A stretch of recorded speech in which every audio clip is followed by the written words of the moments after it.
Bonsoir à toutes et à tous, bienvenue. Direction Thiès-Salé où un centre accueille des enfants en conflit avec la loi. Dans ce centre, ils retrouvent une opportunité de se réorienter vers une nouvelle vie. Nous étions en immersion avec Nadja Edjar. Thiès-Salé, à 5 km de cette cité cosmopolite, un centre de réinsertion socio-professionnelle et familiale. Une trentaine de pensionnaires y séjournent depuis bientôt 1 an.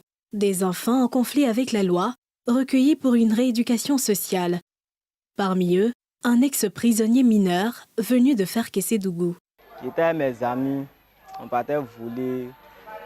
Donc on allait voler mouton, on m'a attrapé, ici parti en prison. Donc quand je suis parti en prison là, maman est partie, ici sortie. Deuxième fois encore, ici reparti là-bas. Quand je suis sorti là, ici venu ici maintenant. Donc quand je suis arrivé ici maintenant, ils m'ont appris comment se comporter.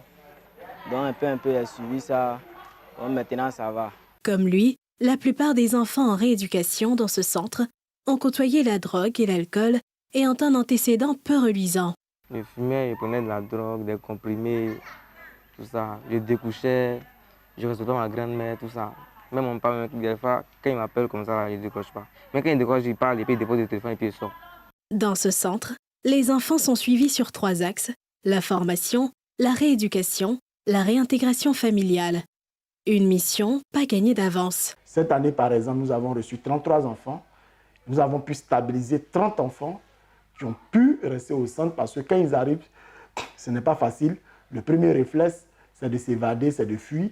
En plus des cours d'alphabétisation dont ils bénéficient, ces jeunes sont aussi formés en agriculture, pisciculture, agroforesterie. On a 2 niveaux. Il y a le niveau 1 et puis il y a le niveau 2. Le niveau 1, c'est ceux qui ne savent même pas lire ni écrire. Par contre, le niveau 2, c'est ceux qui savent lire un peu et puis écrire.